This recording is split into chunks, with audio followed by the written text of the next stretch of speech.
सो जय Jagannath सांगମାନେ I hope आपण ମାନେ ଭଲରେ ଥିବେ। ମୁଁ ସୁରଜ ସ୍ୱାଗତ କରୁଛି ମୋର ଚ୍ୟାନେଲ SS ନ୍ୟୁଜ୍ ଓଡ଼ିଆ 7 କୁ। ତ ଚାଲନ୍ତୁ ଷ୍ଟାର୍ଟ କରିବା ଆଜିର 10ଟି ବଡ଼ ନ୍ୟୁଜ୍। ତ ତା ପୂର୍ବରୁ ମୋ ଚ୍ୟାନେଲକୁ ଟିକେ ସବସ୍କ୍ରାଇବ କରନ୍ତୁ, ଫେସବୁକ୍ ଆଣ୍ଡ ଇନଷ୍ଟାଗ୍ରାମରେ ଯାଇ ଫଲୋ କରନ୍ତୁ, ଲାଇକ୍ କରନ୍ତୁ ଆଣ୍ଡ ସେୟାର କରନ୍ତୁ। ତ ଚାଲନ୍ତୁ ଦେଖିବା ଆଜିର ଟପ୍ 10 ନ୍ୟୁଜ୍।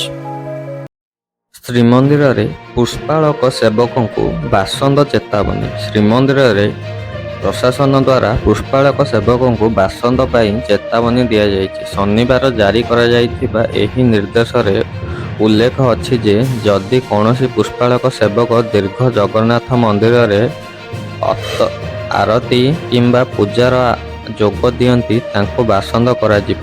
ଏହା ପୂର୍ବରୁ ସୁଆର ଓ ମହାସୁଆର ସେବକଙ୍କୁ ମଧ୍ୟ ସେମାନଙ୍କର ନିୟୋଜିତ କାର୍ଯ୍ୟ ଛାଡ଼ି ଅନ୍ୟତ୍ର ସେବା କରିବା ପାଇଁ ଚେତାବନୀ ଦିଆଯାଇଥିଲା। ଶ୍ରୀମନ୍ଦିରର ପୁଷ୍ପାଳକ ନିୟୋଜନକ ସମ୍ପାଦକଙ୍କ ଦସ୍ତଖତରେ ଏହି ନିର୍ଦ୍ଦେଶ ଜାରି କରାଯାଇଛି।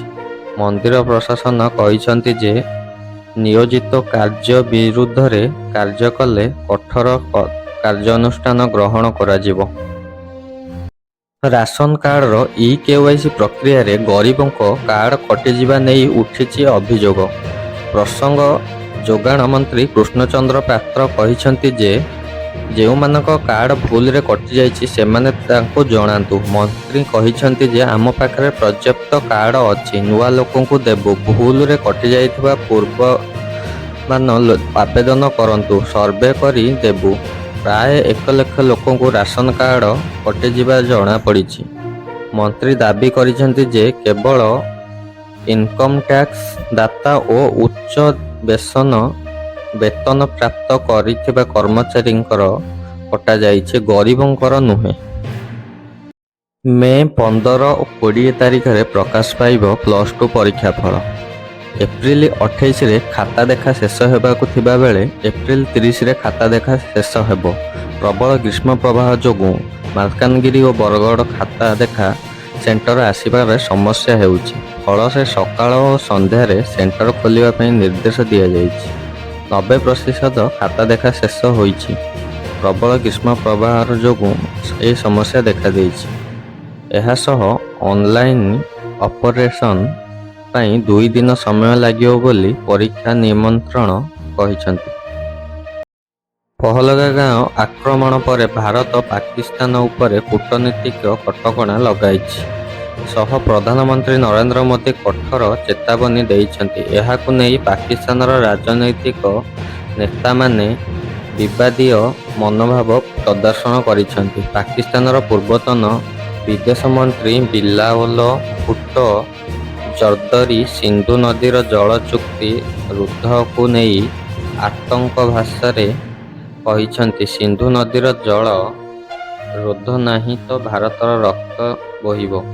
ସେ ମୋଦି ସରକାରଙ୍କୁ ଦୁର୍ବଳ ମିଥ୍ୟାବାସୀ ବୋଲି ଅପେକ୍ଷା କହିଛନ୍ତି। ଏହି ପରିସ୍ଥିତିରେ ଦ୍ୱିପକ୍ଷୀୟ ସମ୍ପର୍କ ଅଧିକ ତିକ୍ତ ହୋଇଛି। ଭାରତ ପାକିସ୍ତାନ ଉପରେ ଅଧିକ କଠୋର ପଦକ୍ଷେପ ନେବା ସମ୍ଭାବନା ରହିଛି। ପାକିସ୍ତାନ ବାୟୁସୀମା ବନ୍ଦ କରିବା ଫଳରେ ଭାରତୀୟ ବିମାନ ପରିବହନରେ ବାଧା। ପହଲଗାମ ଆକ୍ରମଣର ପରେ ଏହାର ପ୍ରତିକ୍ରିୟା ସ୍ୱରୂପ ପାକିସ୍ତାନ ଭାରତୀୟ ବିମାନ ପାଇଁ ନିଜର ବାୟୁସୀମା ବନ୍ଦ କରିଦେଇଛି। ଏହି ପରିସ୍ଥିତିରେ ଭାରତୀୟ ଅନ୍ତର୍ଜାତୀୟ ବିମାନଗୁଡ଼ିକ ଆରବ ସାଗର ଦେଇ ଲମ୍ବା ରାସ୍ତା ଅନୁସରଣ କରିବା ପଡ଼ୁଛି। ବେସାମରିକ ବିମାନ ଚଳାଚଳରେ ନିର୍ଦ୍ଦେଶାଳୟ DGCA ଏହି ପରିସ୍ଥିତିରେ ଏୟାରଲାଇନ୍‌ଗୁଡ଼ିକ ସମ୍ପର୍କରେ ପାଇଁ ନିର୍ଦ୍ଦେଶାବଳୀ ଜାରି କରିଛନ୍ତି। ଏଥିରେ ଯାତ୍ରୀ ସୁବିଧା, କ୍ୟାଣ୍ଟିନ୍ ସେବା, ଜରୁରୀକାଳୀନ ଚିକିତ୍ସା ବ୍ୟବସ୍ଥା ଓ ଗ୍ରାଉଣ୍ଡ ଆମ୍ବୁଲାନ୍ସ ସୁବିଧା ଆଦି ଉପରେ ଗୁରୁତ୍ୱ ଦିଆଯାଇଛି। ବିଶେଷ କରି ଦିଲ୍ଲୀ, ଅମୃତସର, ଚଣ୍ଡିଗଡ଼ ଓ ଲକ୍ଷ୍ନୌରୁ ୟୁରୋପ, UK ଓ ପଶ୍ଚିମ ଏସିଆଗୁଡ଼ିକ ଯାଉଥିବା ଉଡ଼ାଜାହାଜଗୁଡ଼ିକ ପାଇଁ ବିଶେଷ ନିର୍ଦ୍ଦେଶ ଦିଆଯାଇଛି। ଏହି ପରିସ୍ଥିତିରେ ଭାରତ ବିମାନ ସେବାଗୁଡ଼ିକ ଯାତ୍ରୀଙ୍କୁ ବିଭିନ୍ନ ମାର୍ଗ ବିଷୟରେ ସୂଚନା ଦେଇଛନ୍ତି। ଏହି ଯାତ୍ରୀ ସମୟରେ ଅଧିକ ସତର୍କତା ଅବଲମ୍ବନ କରିବାକୁ ପରାମର୍ଶ ଦେଇଛନ୍ତି। ପୁରୁଷଙ୍କ ଟ୍ରାଉଜର ଖୋଲି ଯାଞ୍ଚ କରିଥିଲେ ଆତଙ୍କବାଦୀ। ପହଲାଗ ଗ୍ରାମ ଆକ୍ରମଣରେ 26 ଜଣ ମୃତ୍ୟୁ ପରେ ଏକ ଭୟଙ୍କର ତଥ୍ୟ ସାମ୍ନାକୁ ଆସିଛି। ଅଧିକାରୀମାନଙ୍କର ଜାଣିବାକୁ ପାଇଛନ୍ତି ଯେ ଆକ୍ରମଣକାରୀମାନେ ପୀଡ଼ିତାଙ୍କ ଧାର୍ମିକ ପରିଚୟ ଯାଞ୍ଚ କରି ହତ୍ୟା କରିଥିଲେ। ସୁରକ୍ଷା ବଳୟ ମତରେ ଆତଙ୍କବାଦୀମାନେ ପର୍ଯ୍ୟଟକଙ୍କୁ କମଲା ପାଠ କରିବାକୁ କହିଥିଲେ ଏବଂ ପୁରୁଷଙ୍କ ଟ୍ରାଉଜର ଖୋଲି ଯାଞ୍ଚ କରିଥିଲେ। ଯେଉଁମାନେ ଇସଲାମ ଧର୍ମ ସମ୍ବନ୍ଧୀୟ ପ୍ରଶ୍ନ ଉତ୍ତର ଦେଇନଥିଲେ ସେମାନଙ୍କୁ ନିକଟରେ ଗୁଳି କରାଯାଇଥିଲା। ମୃତକଙ୍କ ମଧ୍ୟରେ 25 ଜଣ ହିନ୍ଦୁ ଥିବା ଜଣାପଡ଼ିଛି। ପହଲଗାଁ ଗ୍ରାମ ଆକ୍ରମଣ ପାକିସ୍ତାନୀ ପିଏମ୍ ସେନାକୁ ଦେଲେ ଯୁଦ୍ଧ ପ୍ରସ୍ତୁତିର ନିର୍ଦ୍ଦେଶ। ପହଲଗାଁ ଗ୍ରାମ ଆକ୍ରମଣ ପରେ ବୃଦ୍ଧି ପାଇଥିବା ଆନ୍ତର୍ଜାତିକ ଚାପ ମଧ୍ୟରେ ପାକିସ୍ତାନ ପ୍ରଧାନମନ୍ତ୍ରୀ ଶେହବାଜ ଶରିଫ ସେନାକୁ ଯୁଦ୍ଧ ପାଇଁ ସଜାଡ଼ିବାର ନିର୍ଦ୍ଦେଶ ଦେଇଛନ୍ତି। ତାଙ୍କ ବିବୃତ୍ତିରେ ସେ ଭାରତର ଅଭିଯୋଗକୁ ପ୍ରତ୍ୟାଖ୍ୟାନ କରି କହିଛନ୍ତି, ଏହା ପଡ଼ୋଶୀ ଯନ୍ତ୍ର, ଆମେ ଆତଙ୍କବାଦ ବିରୋଧରେ ଲଢ଼ୁଛୁ।